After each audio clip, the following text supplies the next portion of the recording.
Welcome back. Are you annoyed with making money? Does your money work for you or you work for the money? It makes a big difference. You should know the art of making money work for you. Now, this is only possible when you do a proper budgeting. And today's topic is exclusively on budgeting. This is Amit Yalgi, the ACE coach, transform to perform. So, most of us, are worried about economics because in India we are not that fancied about financials and financial plannings and elsewhere. So likewise, but today, as the scenario goes in, the price are soaring high, and in fact, it is becoming very very difficult with limited resources to cater to the basic needs as well. Now, if you see into that, in the layman's language or the commerce students who would be more used to this definition, that income minus expenditure is equal to savings. Yes, this formula really works good when it is taught in the form of theory, but practically it does not work. So, if you want to make this formula work for you, yes, then I have the solution. Please go through and watch this video. At the end of this video, I would also give you some hints to make sure that you are benefited by this, and your money starts working for you, right? So now my formula goes in this way: is income minus savings is equal to expenditure. Now, why do I say that? Because if you want your money to work for you, you need to set aside amount of money. Now that depends on you, how much you want to save, what do you want to save, and for what do you want to save. Now if you consider on with savings, now you have those traditional savings where you can save in and you get a moderate return on that. You can also make investments, which is an aggressive way of savings, you can say. So we call it as investments, and it can provide you two different paths. One is on capital growth, and second basically is on income generation. So now here this path relates and goes back to making you understand on that money can give you an income if you save it. Now, why we should save? Another point why we should save is, if we use the traditional formula, that is income minus expenditure is equals to savings, we end up saving nothing, because nobody loves and likes to save. Everybody wants to spend money. Expenditure is on high and at the topmost priority for most of us. A small example: if I have 10 rupees in my pocket today, I would think of having maybe a vada pav or a cup of tea along with it. But if I have maybe 100 rupees with me, my aspirations go high. I would like to have a masala dosa, or maybe something in form of the Manchurians and the fried rice, or something in that manner. So if I have more money, I would like to spend more. But if I spend today, then I don't have anything for tomorrow. So if I want to have something for tomorrow, then I need to save. Now savings, as I said, you can go it with the traditional way, or you can go it with the aggressive way. Now that depends on your risk appetite. How much risk do you want to take? Because when you want to save in the traditional manner, the risk is very very less, and if you really want to make big money in short period of time, then you need to take a risk. Now this topic can lead to a depth of ocean in finance, which I don't want to discuss right now here.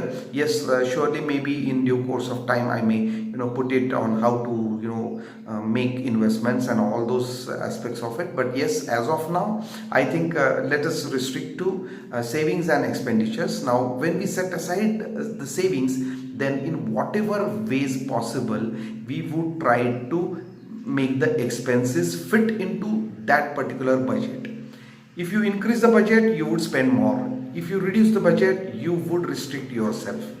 Now if you consider expenditures, in expenditures as well you have two forms of expenditures. One is your fixed expenditures, which you cannot avoid.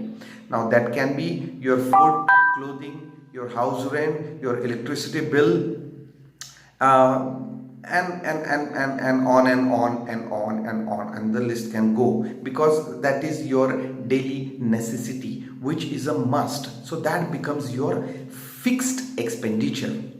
You also have variable expenditures. Now variable expenditures is like catering to your hobbies, going for a movie, going for a dinner, lunch, picnics, anything which even if you avoid, that's okay with it, but still you would love to enjoy that as well, but that becomes a variable whole. So considering the expenditure which is a fixed amount, we can set aside that. Now variable expenditure, you are the best judge what you want to do it. But yes, sometimes it's okay that you take a change, but most of the times I strongly feel that at least 50% of your income should go in for savings.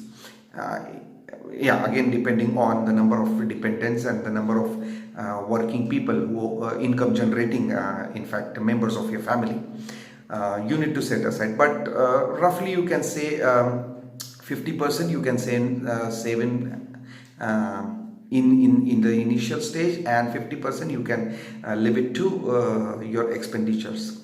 Now let's talk about something on expenditures. Now when you say about expenditures, as I said, fixed and variables. Now when you are fixing up those fixed expenditures, you need to consider each and everything. You need to give a percentage of that particular budget of expenditure to different forms. Now let's say grocery, how much percentage you would like to set aside for the grocery, the clothes, in fact then the medicines. There can be, now there can also be contingencies, yeah, and then you need to set aside some amount for your contingency, also contingency needs. Yeah, and then what happens is, if all these things are budgeted, then you start working in that manner, and that's where you will try and see how things are getting fitted into the budget that you're fixed in for your expenditure. Now at the end of every month, you need to revisit your budget, because that is very important, and see that the amount set in for those particular heads of expenditures, what I say, like as I mentioned, the clothes, the medicines, the grocery items, the rent of the house, electricity bill, telephone bills, mobile, which is so these heads you need to revisit and check out whether the budget you had fixed in is sufficient enough, was sufficient enough, or it was plus or minus, whatever it is, and then it helps you to budget in for the next month. My important suggestion to all of you is very simple, that first make savings, because now, as I said, that there are contingencies, and take the latest example of this pandemic, where your income has stopped. Now you do not have any resource of income. Now how is that you are going to be paid? So if you would have saved money and the corpus would have been built over time, then that money would have start paying you in the form of income. Now whether you do an savings in the traditional or you invest in an aggressive form, any which way, those savings which you have is what you can save today, what you can spend today. So even if your income stops for any reason, the savings or the investment which you have done can really help you to get that cash flow into you and suffice to your needs. And that is why budgeting becomes very, very important. So my humble request to you is, there are a lot of applications which are available.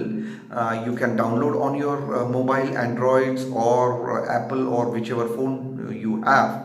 You can download those apps and try managing it on a day-to-day basis. The latest apps, I can suggest you few day-to-day expenses is there. The Khata book is there. There are a lot of apps which are available to you. But start doing it. Start using those apps.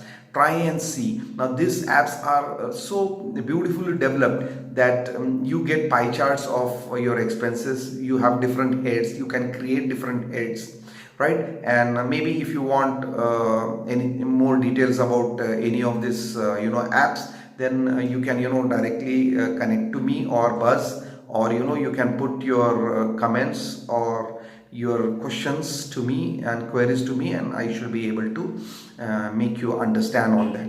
Yes, so with this I just would like to say that saving is the mantra for your contingencies. Remember, emergencies do not take your permission, they just barge in your life. So be prepared for this kind of situations. So saving becomes your mantra, budgeting becomes your mantra. Thank you, one and all.